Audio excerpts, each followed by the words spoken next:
Hi friends, అందరికీ నా పేరు Karthik. Welcome to the JKR educational hub. Friends, ఈరోజు వచ్చిన 18th మార్నింగ్ వచ్చిన క్వశ్చన్స్ గురించి అయితే డిస్కస్ చేద్దాం. ఈరోజు సైకాలజీ నుండి జతపరచండి అది అడిగాడు. గ్రంథాలు రచయితలు వాటి గురించి అడిగాడు. నేను మీకు నిన్న వీడియో చూస్తే చెప్పాను, గ్రంథాలు రచయితలు చాలా ఇంపార్టెంట్, వాటి గురించి చదవండి అనేసి. అది అడిగారు. నెక్స్ట్ ఇంకోటి ఏమొచ్చి, ఒక వ్యక్తిని 2 గొప్ప కంపెనీలలో జాబ్ వస్తే అతను ఏం చేస్తాడు, ఆ సంఘర్షణలో ఎదుర్కోమన్నారు. సో సంఘర్షణల కోసం కూడా చూడమన్నాను మీకు నిన్ననే. సో సంఘర్షణల కోసం కూడా అడిగారు. నెక్స్ట్ సైకాలజీలో ఏమొచ్చి సగటు ప్రజ్ఞ గురించి కూడా ఒక క్వశ్చన్ అయితే వచ్చింది. నెక్స్ట్ ఏమొచ్చి ఎరిక్సన్ దశలు ఉంటుంది కదా, 10 దశలు ఉంటుంది, వాటి గురించి కూడా అడిగారు. నెక్స్ట్ ఇంకా ఎడిపస్ కాంప్లెక్స్, ఎలక్ట్రో కాంప్లెక్స్ ఉంటుంది కదా సైకాలజీలో, అది కూడా దాని గురించి ఇప్పుడు ఎడిపస్ కాంప్లెక్స్ గురించి అడిగారు. నెక్స్ట్ ఇంకోటి ఏమొచ్చి విద్యుత్ ఉద్గారం అనేది ఒక క్వశ్చన్ అడిగారు, దాని గురించి కూడా ఒకటి అడిగారు. 2011 జనాభా లెక్కల ప్రకారం అత్యధిక జనాభా గల రాష్ట్రం ఏది అని అడిగారు.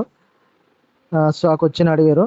నెక్స్ట్ తెలుగులో ఏమొచ్చి చెన్ను అన్న పదానికి అర్థం ఏంటి అనేసి అడిగారు. G7 సదస్సు గురించి అయితే ఒక క్వశ్చన్ అడిగారు. ఎన్సిఎఫ్ కోసం అడిగారు, ఎన్సిఎఫ్ గురించి అయితే ఒక క్వశ్చన్ అడిగారు.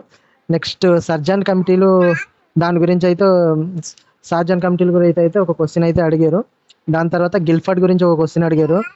భారతదేశ జాతీయ జల జంతువు ఏది అని అడిగాడు. డాల్ఫిన్ ఉంది కదా అది. నెక్స్ట్ చతురస్రం గురించి అయితే మ్యాథ్స్లో ఒక క్వశ్చన్ అడిగాడు. నెక్స్ట్ సైలెంట్ వర్డ్, ఇంగ్లీష్లో సైలెంట్ వర్డ్ అడిగాడు ఒక క్వశ్చన్. నెక్స్ట్ ఇంకోటి ఏమొచ్చి కాంపౌండ్ సెంటెన్స్ గురించి ఒక క్వశ్చన్ అడిగారు. నెక్స్ట్ తెలుగులో ఏమొచ్చి గసడ దావదేశ సంధి గురించి ఒక క్వశ్చన్ అడిగారు. సో ఇది అడిగారు. ఫ్రెండ్స్, మీరైతే చాలా ఇంపార్టెంట్ సైకాలజీ నుంచి నేను చెప్పాను కదా, ఇది డైలీగా అడుగుతున్నారు. ఏంటంటే సంఘర్షణలు ఒకటి, నెక్స్ట్ గ్రంథాలు రచయితలు, వాటి గురించి చదవండి. నెక్స్ట్ ఎరిక్సన్ దశలు కూడా చదవండి, అది చాలా ఇంపార్టెంట్. ఇప్పుడు ఏంటంటే ఎడిపస్ కాంప్లెక్స్ గురించి ఇచ్చారు కాబట్టి నెక్స్ట్ ఎలక్ట్రో కాంప్లెక్స్ గురించి ఇస్తారు, అది చదవండి. సో ఇవన్నీ ఇంపార్టెంట్. ఇది ఈరోజు వచ్చిన questions friends. Okay, thank you. మళ్ళీ ఇంకో వీడియోలో ఇంకా రిమైనింగ్ క్వశ్చన్స్ పెడతాను. ఓకే ఫ్రెండ్స్, ఇలా అయితే క్వశ్చన్స్ వస్తుంది కాబట్టి మీరు ఎవరు కూడా అదే నెగ్లెక్ట్ చేయకుండా, మరీ కఠినంగా కాకుండా మరీ లో కాకుండా మిడిల్లో అయితే క్వశ్చన్స్ అడుగుతున్నారు కాబట్టి ఏది మిస్ అవ్వకుండా కొంచెం హార్డ్గా చదవండి. ఓకే, మన ఛానల్ని సబ్స్క్రైబ్ చేసుకోవడం అయితే మర్చిపోద్దు, షేర్ చేయండి మీ ఫ్రెండ్స్ అందరికీ.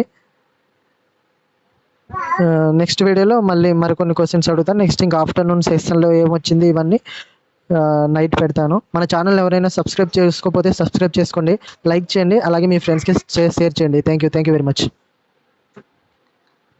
ఓకేనా, థ్యాంక్ యూ వెరీ మచ్.